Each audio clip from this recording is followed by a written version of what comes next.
Hi guys, it's been a while since I uploaded. Recently, some juniors asked me what should be our final strategy for anatomy, physiology, and biochemistry. So here I am. I will tell you what worked for me and what mistakes you should avoid. So हम subject wise discuss करेंगे, पहले anatomy, फिर physiology and then biochemistry. सो सबसे पहले तो आपका जो mistake आपको अवॉइड करनी है वो ये है कि पी वाई क्यूज इग्नोर नहीं करनी. सेकेंड, जो प्रिपरेशन आप 2 दिन पहले करते हो एग्जाम से, वो प्रिपरेशन आपको अब शुरू करनी है, क्योंकि आई डोंट थिंक सो आपके पास 1 महीने से भी ज़्यादा टाइम बचा है. 1 महीना भी सबके पास नहीं बचा है, कुछ कॉलेजेस में शायद एनएमसी के अकॉर्डिंग एक बार एग्जाम्स अगस्त में हो रहे हैं. सो आपको जो प्रिपरेशन करनी है वो अभी करनी है. फाइनल स्ट्रेटेजी जो होनी चाहिए आपकी वो वही होनी चाहिए जैसे एग्जाम से पहले होती है. टाइम तो बचा नहीं है. अब ये नहीं समझ आ रहा कि हम क्या पढ़ें, ये रह जा रहा है, वो रह जा रहा है, कौन सा टॉपिक पढ़ें, कौन सा ना पढ़ें, याद नहीं रह रहा. तो एक फॉर्मेट चाहिए आपको. तो एक फॉर्मेट में अगर आप पढ़ोगे तो सब कवर हो जाएगा. अभी भी आपके पास इतना टाइम है कि आप कवर कर सकते हो एक तरीके से. तो सबसे पहले क्या करना है, पेपर 1 और पेपर 2 2 पेपर होते हैं. सो आपको ये माइंड में रखना है कि आपको प्रिपरेशन उसी अकॉर्डिंग करनी है.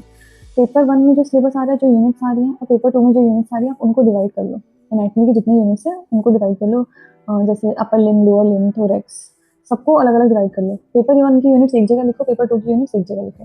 अब उसमें भी आपको टॉपिक्स पे डिपेंड करता है कि टॉपिक्स देखने हैं. जैसे आपको हर एक यूनिट में जो पीवाईक्यूज में क्वेश्चंस आते हैं उस क्वेश्चंस के अकॉर्डिंग आपको टॉपिक्स लिखने हैं. एनाटमी में क्या होता है, देखो जो क्वेश्चन आते हैं ना, तो ऐसा नहीं है कि वो स्पेसिफिक क्वेश्चन आपको आना चाहिए. वो एक ओवरऑल टॉपिक हो जाता है, आपको उसके बारे में सब लिखना है, उसके बारे में डायग्राम बनाने हैं, जो करना है पूरा आना चाहिए आपको. उस टॉपिक के बारे में सब कुछ पता होना चाहिए.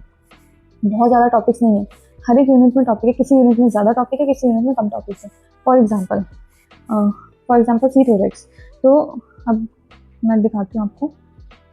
सो सी दिस थोरैक्स आपकी एक यूनिट हो गई. जैसे पेपर 1 में ये यूनिट आ रही है आपकी, तो इस यूनिट में आपको कुछ टॉपिक डिवाइड करने हैं. जैसे ब्रोंकोपल्मोनरी सेगमेंट हो गए. तो अगर आपके क्वेश्चन में ब्रोंकोपल्मोनरी सेगमेंट आ रहा है तो आप स्पेसिफिक एक सेगमेंट के बारे में लिखने की जगह आप ओवरऑल उसके एक अच्छा आंसर अगर लिख रहे हो तो पूरे ब्रोंकोपल्मोनरी सेगमेंट के बारे में आपको आना चाहिए, क्योंकि आपको नहीं पता कौन सा स्पेसिफिक आएगा, तो पूरा लिखना है आपको. तो आपको ये पूरा टॉपिक आना चाहिए. तो आप अपनी यूनिट को ऐसे टॉपिक वाइज डिवाइड कर लोगे ना. तो जैसे मैंने इसके लिखे हैं, थोरैक्स के टॉपिक लिखे हैं. तो right atrium, arch of aorta, mediastinum, thoracic duct, root of right and left lungs, azygos vein, typical intercostal nerve, ये आपके जितने भी हैं ये सारे टॉपिक्स हो जाएंगे कवर. तो आपका पूरा थोरैक्स इतने टॉपिक्स में कवर हो गया. आपको हर एक डिटेल, हर एक चीज़ डीप में घुस के नहीं पढ़नी है. जो क्वेश्चंस आते हैं उस पर फोकस करना है. सो इतना हो गया आपका. आपने ये टॉपिक्स लिख लिए. अब आपको इस टॉपिक के अकॉर्डिंग ही काम करना है. जैसे एक टॉपिक है, एक टॉपिक को कम से कम आप ट्राई टू कवर कि एक पेज में खत्म कर दो. अब उस एक पेज में भी आपको फॉर्मेट आना चाहिए. कि जैसे अगर मैं राइट एट्रियम के बारे में, राइट एट्रियम पढ़ रही हूँ, तो सबसे पहले मैं इसमें डायग्राम देखूंगी. इसका आधी चीज़ें डायग्राम में कवर हो जाती है. कितना टाइम लगेगा, एक डायग्राम मैंने देखा, उसकी एंटीरियर सरफेस कैसी होती है, पोस्टीरियर सरफेस कैसी होती है, उसके बारे में सब कुछ देख लिया. एक पेज में मैं इस पूरे टॉपिक को एक पेज में मैं कवर कर दूंगी. इतना कि अगर ये टॉपिक आया तो मेरे को उसके बारे में पता है, सबसे पहले मैं डायग्राम बनाऊंगी, डायग्राम में जो जो चीज़ें लिखी है उसी को नीचे थोड़ा थोड़ा एक्सप्लेन कर दूंगी. और एक अप्लाइड एनाटॉमी, अगर मेरे को कुछ पता है इसके बारे में, उस टॉपिक के बारे में, तो वो मेंशन कर दूंगी. That's a plus point. इस प्लस पॉइंट पर ऐसे ही जितने टॉपिक्स हैं मेरे, उन सब में मैं सबके डायग्राम्स और उनके बारे में पढ़ लूँगी. तो मैं टॉपिक वाइज टॉपिक खत्म करती जाऊंगी और मैं ऐसे उसको टिक मारती जाऊंगी. कहीं पे आप इसको नोट डाउन कर लो, आपको आइडिया रहेगा कि अपने यूनिट है, इतने टॉपिक्स हैं. जो आपको कम लग रहा है, एक तो ये है कि जो आपको नए टॉपिक करने हैं अभी, कि पुराने टॉपिक करने हैं जो आते हैं अच्छे से, तो आई विल सजेस्ट कि जो ईजी है, अच्छे से आता है, उसको 2-3 दिन में करके निपटा दो, क्योंकि उससे कॉन्फिडेंस बूस्ट अप होता है. तो अगर आप उसको करके हटा दोगे, जितने ज़्यादा आपके पेजेस पे टिक होते जाएंगे कि ये हो गया, ये हो गया, ये हो गया, ये हो गया, वो टॉपिक, वो उतना आपके लिए ज़्यादा अच्छा रहेगा, उतना अच्छा कॉन्फिडेंस आएगा. नेक्स्ट, जो टॉपिक बच जाते हैं, तो आपको पेपर 1 पेपर 2 के अकॉर्डिंग यूनिट करनी. तो एक यूनिट पेपर 1 की करनी है, एक यूनिट पेपर 2 की. ऐसा नहीं कि हम पेपर 1 की सारी यूनिट करके जा रहे हैं, पेपर 2 में हमारे मार्क्स ही नहीं आ रहे, पेपर 2 में फेल हो गए, तो वो नहीं करना. पेपर 1 की एक यूनिट कवर करो, पेपर 2 की एक यूनिट कवर करो, फिर पेपर 1 की यूनिट कवर करो, फिर पेपर 2 की. आपको सारी यूनिट्स कवर करनी है. ऐसी कोई यूनिट नहीं होनी चाहिए जिसके बारे में आपको आइडिया ना हो, क्योंकि अगर कोई क्वेश्चन ऐसा आता है कि जिसके बारे में आपको नहीं पता है, कोई क्वेश्चन ऐसा आता है जिसके बारे में आपको नहीं पता है, तो उस क्वेश्चन को आपको स्किप नहीं करना है. उस यूनिट से आपको जो आता है वो लिख के आओ. उससे रिलेटेड आसपास का आपको जो पता है वो लिख के आओ. स्किप नहीं करना है कोई भी क्वेश्चन में. आपको कुछ ना कुछ तो मार्क्स मिलेंगे ना. जीरो से बेटर है हाफ मार्क्स, 1 मार्क्स, 2 मार्क्स, कुछ भी. जीरो से सब बेटर है, और पास होने के लिए वो बहुत ज़रूरी होता है. बहुत ज़्यादा फर्क पड़ता है एक एक आधे आधे नंबर से, स्पेशली एमबीबीएस में. तो उसके बाद आपके एनाटॉमी में ये हो गया. आप ऐसे ही यूनिट बना लोगे. वैसे ही नेक्स्ट आप देखो, जैसे कि मैंने एक और रखा है, जनरल एनाटॉमी. सो जनरल एनाटॉमी में भी आपके बहुत ज़्यादा टॉपिक्स नहीं है. जो मोस्ट टॉपिक जो रिपीट होते हैं वो ये टॉपिक्स हैं. PYQs भी देखा है, थोड़े क्वेश्चन अलग हो सकता है 1-2 टॉपिक इधर से आ जाए, बट ज़्यादा चांसेस इन्हीं टॉपिक्स के होते हैं। सो PYQs देखो, अपने कॉलेज का देखो, ओवरऑल देखो, अपनी यूनिवर्सिटी का देखो, जहाँ पे भी जो भी आपके उसमें PYQs को ऑब्जर्व करो, लिखो, 1-2 घंटे का टाइम आप फॉर्मेट बनाने में दो। आपने ये टॉपिक्स लिखे, फिर इसको करते जाओ। एक-एक टॉपिक मुश्किल से यार कितनी देर का होता है, 1 घंटा दे दो एक टॉपिक को, उतना भी टाइम नहीं लगता। कुछ टॉपिक्स तो इतने छोटे-छोटे होते हैं ना, 20 मिनट, 10 मिनट, 15 मिनट ऐसे-ऐसे कवर हो जाते हैं। कुछ टॉपिक्स होते हैं जिनमें टाइम लग भी जाता है, तो वो आपको मैनेज करना पड़ेगा। बट एनआईटी सच में मतलब बहुत अच्छा सब्जेक्ट है, अगर ऐसे करोगे, टॉपिक वाइज करोगे तो बहुत अच्छे से हो जाएगा। ऐसे ही करके आप जितनी भी है वो कर लो। उसके बाद अगर आपको आंसर लिखना है, तो सबसे पहले जैसे आपका क्वेश्चन आया इनलेट ऑफ थोरैक्स, मान लो इनलेट ऑफ थोरैक्स आपका क्वेश्चन आया, तो आपने इनलेट ऑफ थोरैक्स का डायग्राम बनाया, उसमें सारे आपने बना दिए क्या क्या होता है, और उसके बारे में अच्छे से उसको लेबल कर दो। लेबल करने के बाद मेनली इनलेट ऑफ थोरैक्स में आपको और एक्स्ट्रा कुछ लिखने की जरूरत नहीं, डायग्राम में ही काफी हो जाएगा। मेरे को भी पेपर आ रहा है, बस डायग्राम बना के डायग्राम इतना अच्छा बना दो, अगर आपके बहुत टाइम है तो उसको कलर कर दो, थोड़ा कलर कर दो, अच्छा रहेगा। एनआईटी का पेपर है, colourful diagram, good marks, clear. और सारी लेबलिंग याद रखना, लेबलिंग हमेशा एक साइड होनी है, आपको दोनों साइड लेबलिंग नहीं करनी। एनआईटी में ऑलवेज लेबल वन साइड, ठीक है।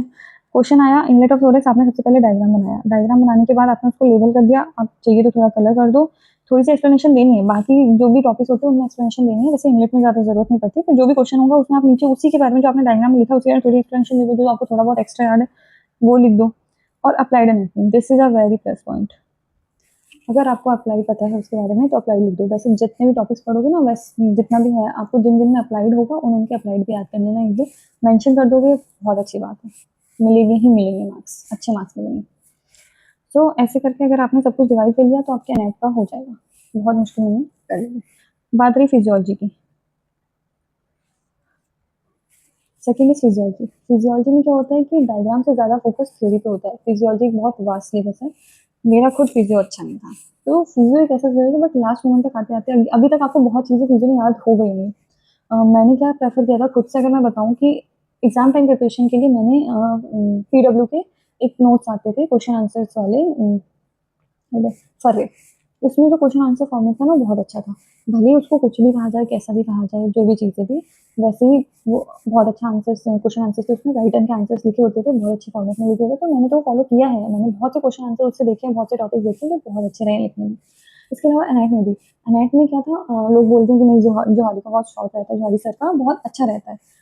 पर्सनली मैंने एम्ब्रियोलॉजी उनसे करी थी, एम्ब्रियोलॉजी के मैंने जो जो टॉपिक्स थे ऐसे ही मेंशन कर लिए थे, और वो टॉपिक्स मैंने उनसे देखे थे, और मैं एग्जैक्ट वही लिख के आई थी, and that's a very good answer. वही मैंने अपने वाइवा में सुनाया था, उनसे पढ़ के, उनकी एक्सप्लेनेशन देख के, सब कुछ करके मैंने वही चीज़ें एकदम लाइन बाय लाइन ऐसे अच्छे से एग्जाम में सुनाया, and examiner was very impressed कि कहाँ से पढ़ा है, अच्छे से पढ़ा है तुमने, मतलब अच्छी एक्सप्लेनेशन है। मेरे साथ जो मेरी पार्टनर गई थी, तुम दोनों साथ में पढ़ते हो, अच्छा अच्छा बता रहे हो, तो नेवर अंडर एस्टिमेट एनीवन, अच्छे से करोगे तो हो जाएगा। जहाँ से तुम्हें अच्छा मिल रहा है, इजी में हो, मुश्किल हो, जहाँ से शॉर्ट में हो रहा है, तुम बस उसको ग्रैब करो। भीड़ का हिस्सा मत बनो कि कौन क्या कह रहा है, कि वो मैटर नहीं करता। एक अच्छे प्लेटफॉर्म से पढ़ोगे, एक अच्छा प्लेटफॉर्म जो बता रहा है वही अच्छा है, और एक नॉर्मल यूट्यूब से अगर तुम पढ़ रहे हो या कहीं से पढ़ रहे हो तो वो अच्छा नहीं है, ऐसा कुछ नहीं है। कंटेंट मैटर करता है। सो फिजियोलॉजी, फिजियोलॉजी में क्या है, हमें थ्योरी पे लिखना है आंसर, तो थ्योरी आपको याद करनी पड़ेगी। फिजियोलॉजी में भी मैंने बताया ना, मैंने फर्रे से किया था एंड मोमेंट के लिए, तो एंड मोमेंट के लिए फर्रे में क्या होता है, तुम वैसे ही करो, टॉपिक डिवाइड कर लो। टॉपिक डिवाइड करने के बाद तुम हर एक यूनिट पे टॉपिक लिख लो, तुम देखो वो जो टॉपिक तुमने लिखा है, वो जो क्वेश्चन या टॉपिक तुम्हारा है वो उसमें है या नहीं। अगर तुम उससे करना चाह रहे हो तो, नहीं तो तुम जहाँ से करना चाह रहे हो वो टॉपिक तुम देखो, उस टॉपिक के बारे में पढ़ो, उस टॉपिक को एकदम इसी फॉर्मेट में याद करो कि तुम्हें वो फॉर्मेट जाके वहाँ लिख देना है। चाहे क्वेश्चन किसी भी फॉर्मेट में आए, तुम उस फॉर्मेट में लिखो। PYQs में देखोगे ना तो क्वेश्चन का तुम्हें आइडिया लग जाएगा, तो तुम्हें पता होगा उस टॉपिक से क्वेश्चन किस फॉर्मेट में आता है, तो तुम वैसे ही पढ़ो, टॉपिक लिख दो। बट यहाँ पे तुम्हारे पास प्लस पॉइंट ये होगा कि तुम्हें एंड मोमेंट इधर उधर ये नहीं चेक करना है, इसमें ये पढ़ना है, इस यूनिट में इतना सारा, तुम्हें हर यूनिट को लेके चलना है, हर यूनिट के टॉपिक कवर करने हैं, तुम्हें लिखा हुआ है कि इस यूनिट में इतना कवर हो गया, इस यूनिट में इतना कवर हो गया, ऐसे कर करके तुम्हें लिखना होगा। तो एक कॉन्फिडेंस रहेगा, और बहुत से सिलेबस ऐसे धीरे धीरे धीरे धीरे कवर होता चला जाएगा। एंड मोमेंट तुम्हें ये याद रहेगा कि तुम्हें जितने टेक्नोलॉजी ये सब तो मुझे बस रिवाइज करना है, और ये जो एक दो टॉपिक रह गए मैं इनको ऊपर ऊपर से थोड़ा देख लेती हूँ या देख लेता हूँ, जो भी होगा। तो फिजियोलॉजी में जैसे एग्जाम्पल के लिए मैं दिखा देती हूँ,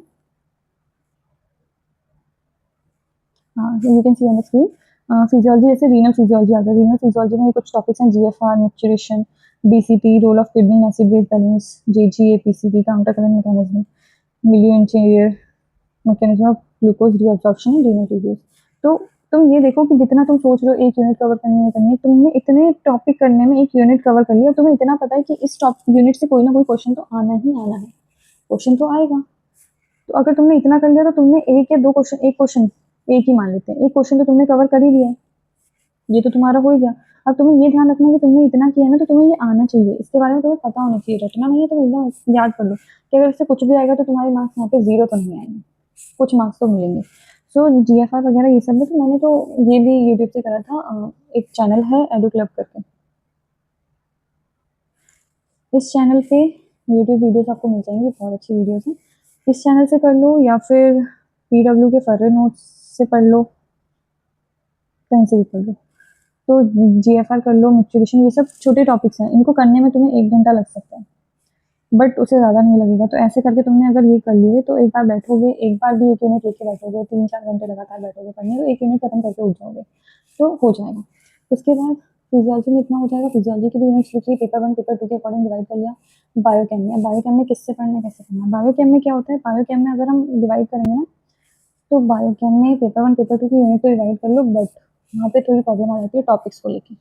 जैसे हमारी कॉलेज में क्या होता है, हमारी यूनिवर्सिटी में वो कुछ भी दे देते हैं बायोकेम में, कोई भी वाईक्यूज कहीं के किसी यूनिवर्सिटी के फॉलो नहीं होते, कहीं का कुछ फॉलो नहीं होता, वो कुछ भी एनी क्वेश्चन, मतलब आप गैस नहीं कर पाओगे, ऐसे ऐसे क्वेश्चन दे देते हैं, इसलिए कितना भी पढ़ के जाओ कुछ ना कुछ क्वेश्चन ऐसे निकल जाते थे जो नहीं आते थे। पर्सनली मैंने क्या किया था, इसमें मैंने ये टॉपिक्स डिवाइड करके नहीं पढ़ा था, बट अगर आपके कॉलेज में PYQs रिपीट होते हैं बायोकेम में भी, तो ऑब्वियसली आप बायोकेम के भी वो क्वेश्चन पहले रखो जो रिपीट होते हैं। तो मैंने क्या किया, मैंने जाम्बुलकर सर के नोट्स पढ़े थे, तो जाम्बुलकर सर के नोट्स पढ़े थे, तो मैंने टॉपिक डिवाइड नहीं किया, ऑब्वियसली उनका जो कंटेंट वाला पहला पेज था कि पहले पूरी बुक नोट्स वगैरह जो है, उसका जो स्टार्टिंग में कंटेंट दिया था वही मेरी टॉपिक्स थी, जितना दिया है वो पढ़ना है, उस एक यूनिट में जितने जितने जितने टॉपिक्स दिए हुए हैं जो मेंशन किए हुए हैं, वही टॉपिक्स मेरा एक वो बन गया था कि ये topic by topic, topic by topic करना है। जैसे मैं आपको दिखाऊं न्यूक्लियोटाइड मेटाबॉलिज्म, क्योंकि इतना था ये, न्यूक्लियोटाइड मेटाबॉलिज्म में क्या है, मेनली जो क्वेश्चन रिपीट होते हैं वो प्यूरिन सेल्वेज पाथवे होते हैं, हाइपर यूरिसीमिया, गाउट और कैटाबॉलिज्म ऑफ प्यूरिन, ये बहुत इंपॉर्टेंट टॉपिक्स होते हैं, बट हमारी यूनिवर्सिटी में सवाल है। तो मैंने पूरा न्यूक्लियोटाइड मेटाबॉलिज्म में जो जो उसमें टॉपिक दिए वो सारे किए थे। वाइटामिन मिनरल्स वगैरह, जैसे हम वाइटामिन मिनरल्स में हम इंपॉर्टेंट पढ़ते हैं कि हर एक वाइटामिन कैसे याद करेंगे, B1 B2 B3 B6 सब, तो ADE के सब याद करना पड़ेगा, तो कुछ छोड़ देते हैं, B12 पढ़ लिया, इंपॉर्टेंट पढ़ लिए, बट ऐसा नहीं है हमारे में, कोई भी वाइटामिन दे देते हैं, तो B2 B3 मतलब कुछ भी, तो आपको सब पढ़ना ही पड़ेगा। मतलब आपके कॉलेज में क्या होता है वो आप देख लो, बट पर्सनली मैंने सब किया था, पूरा जाम्बुलकर सर के पूरे नोट्स जितने थे वो पूरे नोट्स की जो कॉपी पेन कराई थी वो पूरी पढ़ी थी। उसके अलावा भी अगर आपको कुछ टॉपिक्स पता है जो इम्पोर्टेंट है, जो रिपीट होते हैं, जो उसमें नहीं दिए हुए हैं, तो वो आप सर्च करके पढ़ सकते हो, बुक से निकाल के पढ़ सकते हो। आजकल जितना चल रहा है चैट जीपीटी, ऐसा तो नहीं है कि आप देखते नहीं हो, तो चैट जीपीटी से पढ़ सकते हो। मैंने चैट जीपीटी से पढ़ा था, मैं क्यों मना करूँगी, बहुत से टॉपिक्स मैंने चैट जीपीटी से करे थे एंड वो अच्छे भी थे। वही मैं वैसे ही चैट जीपीटी से बहुत अच्छे अच्छे पॉइंटर्स देख के गई थी, बायोकेम के इंटरनल्स में लिख के आई थी एंड उससे बहुत अच्छे मार्क्स मिल गए थे। तो शॉर्ट में भी जो मिल जाता है वो अच्छा ही होता है, ऐसा नहीं है चैट जीपीटी गलत बता रहा है। So that's it. And answers जैसे आपको लिखने हैं, आंसर का फॉर्मेट अच्छा रखना, तो आपको नंबर मिल जाएंगे। लिख के आना है, कुछ ना कुछ खाली नहीं छोड़ना, लिख के आना जरूरी है। अगर आपने खाली छोड़ा तो मार्क्स देने के, कहीं पे पास करने का तरीका भी नहीं होता है। आपको पास करना चाहता है हमेशा कोई भी एग्जाम में, आपको पास करना, यूनिवर्सिटी में कोई फेल नहीं करना चाहता है, तो आप कुछ भी लिख के आओगे ना तो दे विल ट्राई कि वो आपको कुछ ना कुछ मार्क्स दे दे, पर अगर आप लिख के नहीं आओगे तो वो कहीं पे शो ही नहीं कर सकते कि उन्होंने आपको क्यों मार्क्स दिया है, किस बेसिस पे मार्क्स दिए हैं। सो आपकी चॉइस है, आपको क्या लिख के आना है। किसी भी सब्जेक्ट में नहीं आ रहा, आगे का पीछे का ये वो जो पता लग रहा है वो लिख दो। उस टॉपिक से आपको जो वर्ड याद आ रहा है उससे कहानी बना दो, इधर की कहानी उधर उधर उधर उधर रिलेट करके आपको जितनी कहानी बनानी है, जो बनानी है सब बना दो, सब लिख दो, गाना छोड़ के जो जो तुम्हें पेपर के बारे में पता है वो लिख दो। फिजियोलॉजी में डायग्राम्स वैसे है नहीं, अगर तुम्हें एक दो कहीं पे कुछ है बनाना चाहो तो बना दो, नहीं तो फिर इट्स ओके, योर चॉइस। अगर तुम्हें ऐसे टॉपिक्स की लिस्ट चाहिए तो मैंने वैसे तो अभी सारी यूनिवर्सिटी टॉपिक्स की लिस्ट नहीं बनाई है, बट अगर तुम्हें चाहिए तो तुम मेरे इंस्टा पे DM कर सकते हो डायरेक्ट। मेरे प्रोफाइल में लिंक दी हुई है इंस्टा की, तो तुम इंस्टा पे DM, अगर मेरे को बहुत सारे DM आते हैं तो मैं 1-2 दिन में ही ऐसे लिस्ट बना के तुम्हें दे दूँगी इफ़ यू वांट, नहीं तो तुम खुद PYQs लेके बैठ के बना सकते हो। Thank you and all the best for your university exam. अच्छे से करके आना, टेंशन नहीं लेना है, सब हो जाता है। अभी तो नीट दे के जब यहाँ आ गए तो धीरे धीरे सब क्लियर हो जाएगा, साथ में होंगे जो होंगे, सब साथ में होंगे। नीट में तुम अकेले थे, अब तुम्हारे बहुत दोस्त हैं। All the best.